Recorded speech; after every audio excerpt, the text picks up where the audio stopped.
And now I'm so excited, fangirling right now, for incredible broadcaster Erin Molan, all the way from Australia here in Jerusalem. Welcome. Oh, Fleur, thank you so much. It's so nice to finally meet you in person, having spoken to you and gone back and forth for so long. But it's a real honour and a privilege to be here. Well, it's an honour for us, Erin, that you keep coming back to Israel. Oh, it's incredible. It's fast becoming one of my favourite places. And it's not just because a lot of people like me here. Mind you, I do enjoy that. You must be walking down the street and getting stopped every 2 minutes, right? It's crazy and it's lovely, but I've got to get better at identifying who the huggers are and who the huggers are not, because there's obviously a very significant religious population here. And people get very emotional when they meet me and I like to show them that it means a lot to me as well. So my inclination is to hug and twice this morning, oh no, sorry, I don't touch other women. I don't. Help me. Let me give you a little tip. It's so awkward. Let me give you a little tip. If they're wearing a black kippah or a hat, it's a no. Okay, see that's all right. If they're wearing that would have been helpful a day ago. If they're wearing a colourful kippah, yes, it's probably a yes, especially when they see a woman like you. Okay. They'll make the exception. And I don't force myself. I just, but even one man's wife was like, oh, sorry, he doesn't touch other women. I was like, oh God, I promise I'm not after your man. I'm so sorry. I would have loved to have been a fly on the wall. But anything black on their head, it's a no. Okay, that's the main tip. So good for me to know. But look, everyone is so beautiful and lovely, and I feel really valued here, which is a nice way to feel. Well, you are valued, and one of the reasons why you're valued is because you were one of the lone voices in the middle of the, I would say, media lynch against Israel that came out and said, oh, no, I'm not playing this game. And my first question to you is, what was it about your background, how you were raised, that you became that voice at that moment? It's a great question. My dad is such a big part of who I am, and we lost him a couple of years ago. He was my hero in every single way, shape and form. And I learned from a very young age, not through his words, but by watching him. He was a man of incredible moral courage. He was brave. He was strong. He did what was right always, even when it was difficult, even when there were consequences that would not benefit him.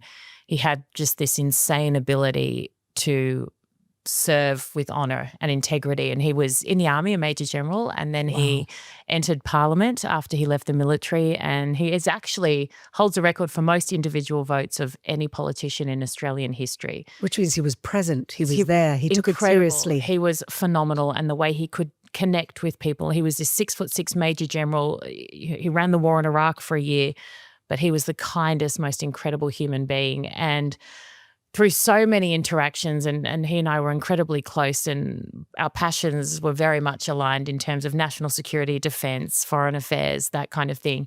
So for me, watching, listening, learning, loving him was essentially the only thing I needed to know right from wrong. And look, I think even without him, you shouldn't need a father who was incredible to look at October 7 and determine who the good people were and who the bad people were. You would think, Erin. Crazy.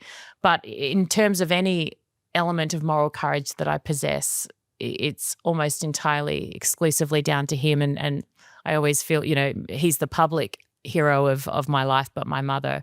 I thought Dad was the bravest and most courageous person I'd ever known until I watched my mum nurse him when he was dying. And then I saw courage in a whole new different way. So look, my mum and my dad, I'm blessed. I've been raised by incredible people. It's amazing to have role models like that. It is. And it's like life is hard enough. I look at so many people around the world. It is so hard to get by in life, even when you have amazing parents that are there for you to support you. There are so many challenges, so many periods that are tumultuous. So I feel very grateful because I think, gosh, if I didn't have them, where would I be? Nowhere near where I am today. So it's something that I don't take for granted. I can totally relate to that, having had also a father who was a politician and a strong leader. It forms the way you are and the moral courage, I think, or the confidence at least to stand in the right side. I think a lot of people have that moral courage inside, not necessarily courage, but judgment. They know right from wrong, but not necessarily the confidence to express that publicly or the courage to do so. So, Erin, you're Australian from Sydney. Australia used to pride itself even in being such an incredible multicultural society. what the hell happened? How do you see, did you see this coming? What's been happening? No, I did not in any way. And I don't know if that's because I was naive. I think for me, I'm someone who is so proud of my nation, and having a father who served and was willing to die for our country. There's almost nothing that could make me feel ashamed of Australia, but I felt that shame in a real way outside the Sydney Opera House hours after October 7, when people were still being killed, to watch fellow Australians celebrate that massacre, chant hateful incitement towards the Jewish community, and have those images broadcast around the world, I think was a real moment of shame for our nation. We then had a choice as a country. And when I say we, I mean individuals, yes, always have a choice, but any organisation, country, business, whatever it is, the culture is set from the top. Your leader comes out and determines very quickly what you will accept and what you won't. And we failed miserably in that opportunity to say to everyone in our country and globally, this is not who we are. That is not representative of us, and we do not tolerate that on any level. And I think about all those people. It's not about free speech at all, but you cannot support terrorism and you cannot incite violence. Both of those things occurred publicly in front of a landmark that is so quintessentially Australian. Not one person paid a price for that. So everyone else, nobody was arrested. Nothing. And the government didn't come out and say. Look, I mean, they did what they needed to in terms of, kind of weak rhetoric. Oh no, that's all. The bare minimum. Nothing of substance. Nothing significant enough to say we don't tolerate this. And so anyone else in that community and beyond who might have a little bit of anti-Semitism under the surface, who might be looking to jump on something, who might be a useful idiot, looks at that and goes, "Wait a minute." They got up scot-free. Okay, amazing. Now I'm going to do this and firebomb a synagogue and spray paint cars and set a car on fire. And it all just exploded from there because there was no consequence for that initial horrifying statement to the world about who Australia is and what we stand for. So it spiraled from there. The vast majority of Australians, I promise you, are good, decent people who stand against terrorism. But the issue is they're good, silent people. And who are these people? Are they from the left, communist? Are they from the Islamo-fascist group? Or are they a combination of all of it? It's a real mix. I mean, a lot of them are from the Islamic community who clearly support extremism. We've got mosques where people were declaring October 7 a celebration in our country, et cetera, et cetera. Also the far left. Absolutely the far left in terms of, we would have women who would try and get someone fired from a workplace because they complimented a woman's dress. That's sexist, that's degrading, that's misogynistic. You can't talk anymore. Here I am marching for Hamas, who murder, rape, burn children. Who marry 12-year-old girls. Correct. So the far left is just completely eaten itself alive in this space, but seemingly has no awareness of the fact because they do it without any shame whatsoever. Well, they're so sanctimonious that they won't listen, they can't hear, and they've already made up their minds. The government of Australia at the moment is from the left. Do you envision that in the next election it's going to flip? Oh, look, I hope so, desperately. I mean, our Prime Minister was at pro-Palestinian marches when he was at university on campuses. So you think about that. Our foreign minister, in terms of the United Nations and in terms of our public support for a democratic ally against terrorists, has been almost non-existent. In fact, it's been the opposite. It has been disgraceful, in my opinion. There's an election coming up in a couple of months. It's very tight, potentially a minority government, which is going to be awful for everyone. But I hope and I pray that the vast majority of Australians do the right thing and kick the current mob out because we need it. We need change in our country. The Greens, who have a lot of power in Australia, they can't even condemn Hamas as terrorists. They are the most appalling group of people who purport to stand for the environment but instead have turned themselves into this pro-terrorism party that stands at the complete opposite end of what we should value as Australians. Well, absolutely. And if you're going to look at the environment, you could look at environmental terrorism that comes from these terrorist groups. They will ignore it. And then you have Israel, who is one of the biggest exporters of clean and green energy, and they'll ignore that or say that we're greenwashing. So you can't win. Of course, you can't. I think even someone was telling me on October 7, and I haven't seen it really anywhere else, but apparently a whole group of food supply, chickens, etc., was completely wiped out. And I kind of think, so the Greens are the people that chain themselves to, you know, to chicken coops and say don't kill chickens, but they're marching with people who, I mean, if they don't care about the humans, at least care about the chickens. But no, we don't care about chickens when it's terrorists killing them. Like they are just so compromised, so flawed. Compromise, I think, is definitely the word. You know, what I struggle with, Erin, and you now have been traveling all around the world. You're doing some very high-level broadcasting on X. How do we get out of the echo chamber of the people that are on our side? Because those people are already on our side. Then you've got, the way I see it is, I mean, very rough, of course. 15% of people hate us. It doesn't matter what you say, they're going to hate you. 15% of people love us, and they're with you. And then you've got the people in the middle. And they, depending on who they speak to, they're going to be this way or that way, or they don't care. How do we get to them? It's a great question. And this is what I am trying to do so much in the work that I am putting together and in my broadcasts and my segments. And look, they're unique, absolutely. I'm different in how I like to engage people and talk to people and get my point out there. But I think you're right. I think there is an element of society that is evil, malicious, you will never get, you should give up, who cares, you don't want them. Wasted on oxygen. Wasted on, absolutely. Yeah.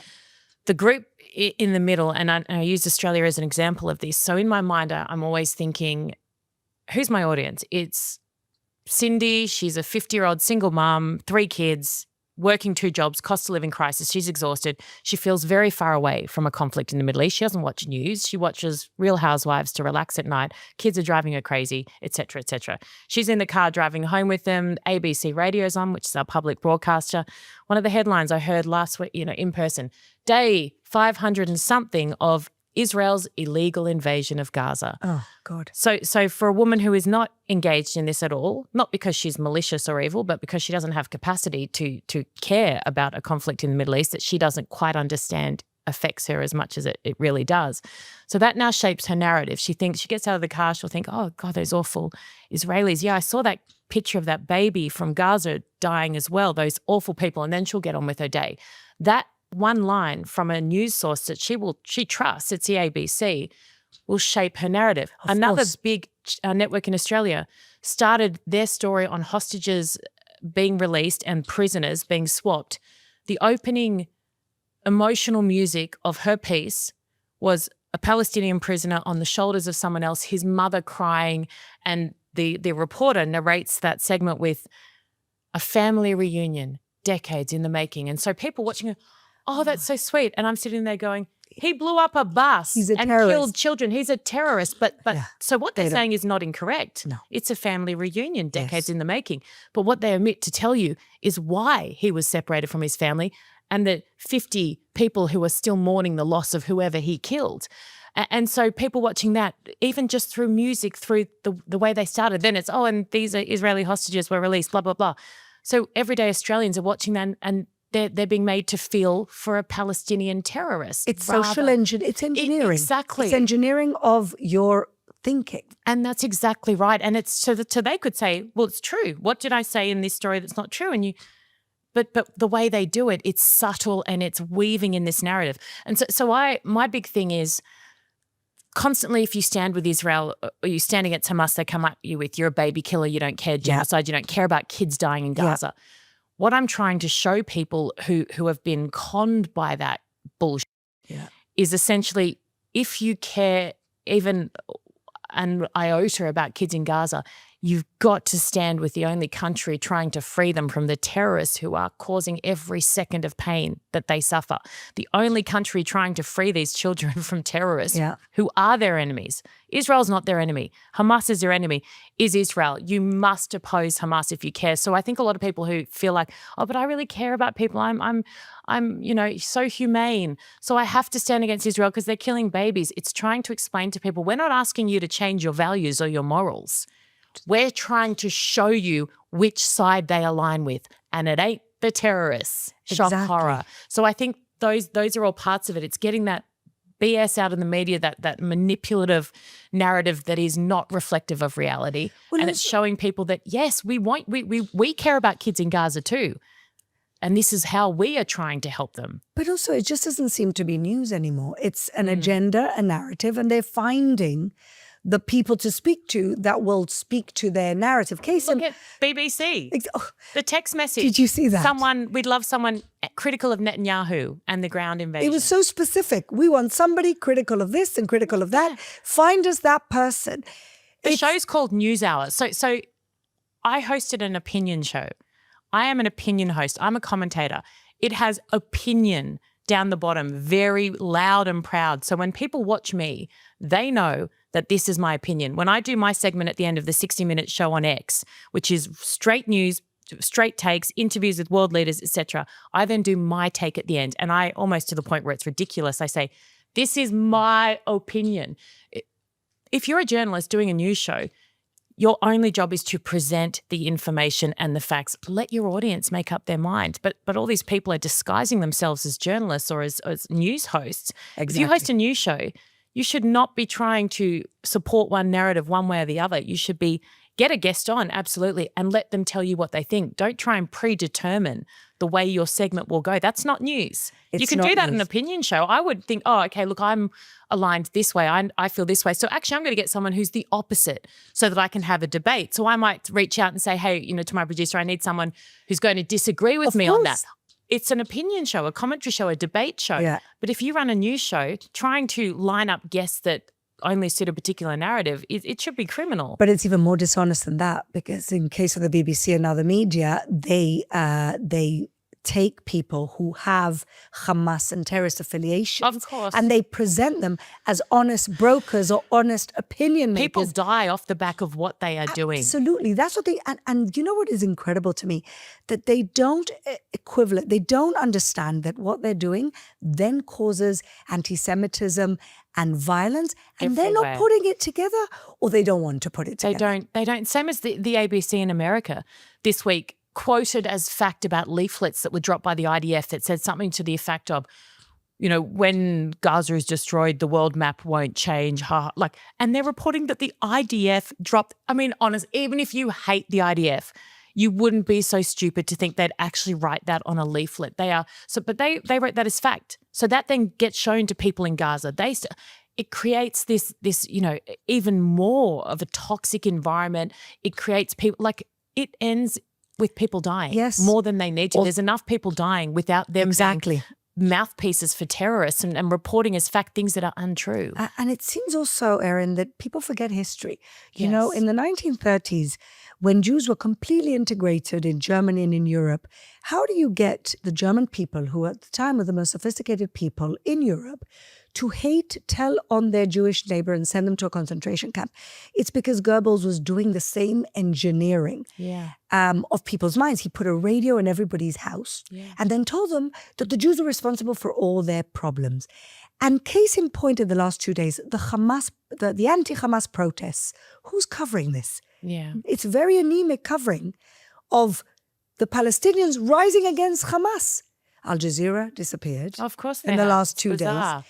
Haven't seen it on CNN, no, BBC. CNN put something up, but again, like the 7th point of a coverage. But compare it to the amount of time they would have given one, something else that would suit their narrative more. I'm about to go and do a sit-down interview just on those protests themselves with an expert and go into it in great detail. It's a fascinating time, and it's fascinating me watching the opinion of a lot of Jewish and Israeli people to this. There's a lot of skepticism, which I understand. There's a lot of people saying, where were they on October 7? They were celebrating. They're only protesting now because Hamas lost. They don't want peace with Israel. And look, all of these things can be true at the same time.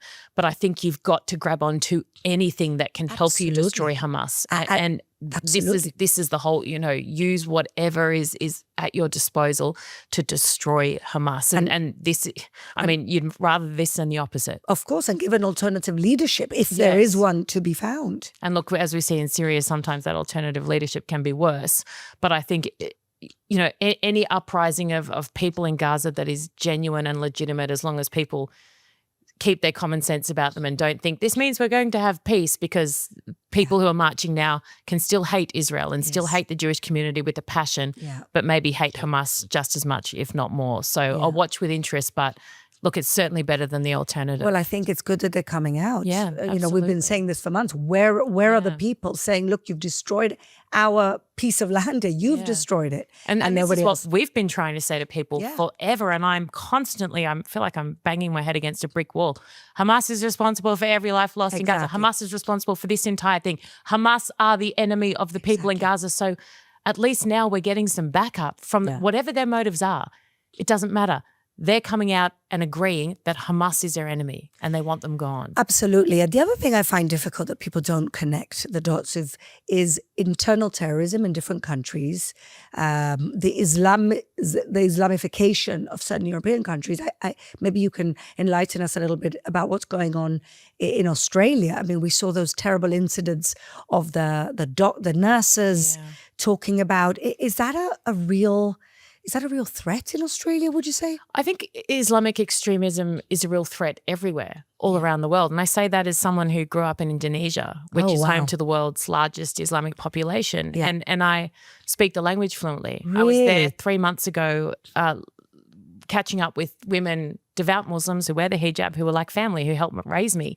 So I say that as someone who has a deep respect for mainstream Muslims, peace-loving Muslims, and they exist en masse. Absolutely. But Islamic extremism is a threat everywhere, and mostly to them, to be honest. They are hurt by Islamic extremism more than anyone else, which is why I call on their voices to come out loudly. I think that's what I felt really disappointed in, is a lack of more moderate Muslim voices coming out and condemning this, because it hurts them so much, coming out and saying that is not who we are. Yeah. They do not represent us. That is not our religion. Yeah. Not on behalf of us or our God. And I feel like people think my voice is powerful because I'm not Israeli and I'm not Jewish. Tenfold Muslim voices coming out and condemning this extremism. But it's everywhere. The ideology is everywhere. It's seeping in. Protest universities. I mean, Qatar, Iran, a lot of them have done a bloody good job of infiltrating our schools, our universities, even just to the extent that kids in Australia are now growing up, they're being told in schools that their country is racist, we're colonizers. Why would they have any love for a nation that they think is racist and is awful? They're looking for purpose. And then all of a sudden this comes in and they're ripe for the picking, because our own education systems are telling them, no, we're racist and we suck and we're awful and we're a bad country and we're killing the earth and we're using coal, blah, blah, blah. So these kids are looking for something, and all of a sudden this sophisticated TikTok campaign, everything comes along, universities, it's tenfold. Yeah. And they're ripe for the picking. We're committing suicide. I agree. Gadsad talks about suicidal empathy. And he's so right. They are taught to hate their own country. And in vast contrast to this country, where kids are taught to love their country. Yes. And that's why you have an October 7th and you have these young people willing to die for their country. God forbid. And this is really subversion. Yeah. Because they know they can't beat America militarily, or maybe Europe or NATO, but they know that they can try and deconstruct that type of pride society. And the fact that everybody's or was asleep, maybe this has woken people up, is quite incredible. And I think America with the Trump election was like, I think it was a referendum of woke. And maybe Australia will also wake up and understand this. I hope so. And I think it gave me a lot of hope off the back of Donald Trump's win in the US. And it's funny. I mean, would I want Donald Trump to date my daughter? No. Do I like everything he does and says? No. You don't have to. But you don't have to. He doesn't have to be your friend. When you look at the alternative, I mean, seriously, he is the man for the moment, the hour, the job right now. And I think, God help us if Kamala had gotten in. But I hope that people are seeing that. And this is, I mean, I've got a gay brother. I'm socially progressive. I'm not a right-wing nut job. I just have common sense. And that's what I think people are desperately craving. And that is what Donald Trump offers them. Yeah. Same as, men playing women's sports. People are happy for you to be who you are and live your life the way you want. Great. But don't go into my daughter's locker room and don't play against her in sport. Let's move on. Great. But the Democrats and Labor and the Greens and different elements of Australian, political class are just clinging on to these ridiculous tiny things that don't impact the vast majority of Australia. And they just think, enough, this is boring now. And I'm hoping that we see a similar shift. I think people are sick of it. They see that woke does not result in anything good, particularly at the forefront, the people it's meant to help. It does not. It's ridiculous. And I think people don't even understand the Marxist roots of woke. And that really is woke. Because people don't study history anymore, do they? Kids exactly. don't, except that we killed Indigenous people and we're racist. Of course. Now let's move on. Looking in the context, not of hundreds of years ago, in the context of today. Like the whole silly Snow White thing that, you don't need a man to rescue you. Can you just tell me it's still going badly, isn't it? Please tell me. It's really bad. I feel bad for Gal Gadot because she's such a lady. But I feel like she would almost, it's like, when I leave a network or I leave a show, I'm not a malicious person, but there's a part of me that derives a tiny bit of joy if it kind of goes down just a little bit. And then we're all human. Okay, thank you. So I think Gal, given that nobody is attributing this to her or her performance. Thank God. She's brilliant. She knows exactly what is going on here. And I suspect there's a tiny part of Gal that would be happy to miss out on a big paycheck just to show people that her co-star and the awful things that she brought into this that she should never have, re Trump and pro-Palestine, et cetera, et cetera. So selfish, the whole thing. I think Gal would be like, honey, I'm happy to give this one a little miss. And exactly. Then, but the whole premise, they're not using real dwarfs because that would be offensive. And the actual dwarfs who literally have how many roles in the world, the little people are saying, little people are saying, what, that doesn't help us. Exactly. We don't get a job now. This was one, a lot of actors are saying that this is one of the only roles we can play. So they're hurting the people they're trying to help. It's the same mentality as BDS when everybody said to SodaStream, close up because you're over the green line. You know who lost their jobs? All those Palestinians over the green line. They were the ones who lost out. It's ridiculous. It's almost it's this kind of numbness through life that you don't get really to critically think. That's what it is. I think it's the compromise or critical thinking is compromised. But one of the things that I've really noticed is this inability that people have to look at something or new information and evolve their stance. So, for example, Russia, Ukraine, I'm banned in Russia because I called Vladimir Putin a warlord. Yeah. And I don't move away from that. I think that he is. But over the last few months, I've seen elements of Zelensky that have made me less confident in him as a leader. It doesn't change my stance that Russia invaded Ukraine illegally. Exactly. I stand with the innocent people in Ukraine. But I'm allowed to evolve with new information and say, okay, so I'm not as staunch behind Zelensky as I was 6 months ago because I've had new information. It's the same in this space. Even the Bebas babies. I know a lot of people privately went, oh God, I may have picked the wrong side here. Oh dear, I may have been. And they've said it to me privately, but won't come out publicly because they're worried about being annihilated. And I think what we need to do better on all sides is allow people with new information to say, hey, I thought one thing and God, that's a bit embarrassing. No, it's not. This is a sophisticated thing that is getting millions of people. Don't be embarrassed. But now I realize actually that shit, they are terrorists and that my support is hurting them. And amazing, welcome, great. Instead of annihilating them or saying, I think we need doubling down. Doubling down. Even when you have information. Double down. Because they're too invested in it. And because everything's so public now, it's not like we're just having conversations. If we were living in a society where we had conversations, you could very easily say, oh God, someone showed me this thing of Zelensky's bank accounts. And I was like, oh my God, he's dodgy. Yeah. But because everything's recorded, even people who are not famous are posting online. So there's a history now to what they've thought and said, which makes them double down. Yeah, and I think that's one of the most dangerous things we're facing, in that I hate echo chambers. I listen to, I'm constantly challenging myself. I'm always trying to learn differently and trying to expose myself to different ways of thinking. And if something challenges, rather than be embarrassed or try and hide it or try and avoid it, I go, okay, and maybe it doesn't change my perspective, maybe it does, but we should be allowed to change based on information and not be afraid to change our stance. That's what critical thinking and nuance actually is. Yeah. So Erin, really, again, I know you're getting a wonderful prize by Israel today, and you have done such great work and you continue to be such a voice of reason, sanity in pretty much an insane world. And so we're very grateful for you. We thank you, and you're always welcome in Israel and in our studios anytime you're here. Bless you. And thank you, Fleur, for your incredible support. I remember being sent a piece that you'd done so early on, and I think it was in the midst of, I remember my inbox, and it was, die, die, die, daughter, die, die, die. Oh, this beautiful lady in Israel did this beautiful piece. Hero of the week. You were our hero of the week. And I remember watching it, and it just gave me so much comfort to realize that, yes, it's hard what I'm doing, but it gives people hope and it comforts people who need it desperately. And I'm so grateful to you for everything that you were doing. And if I don't get a hosting role on the Quad one day soon, you are coming back. Hosting role. Absolutely. I'm trying to think. I'm going to hold you to that. Do I want to be Joy or do I want to be Whoopi? We have our own personalities. You pick whatever you want. Amazing. God bless you. Thank you, Erin Molan. Thank you.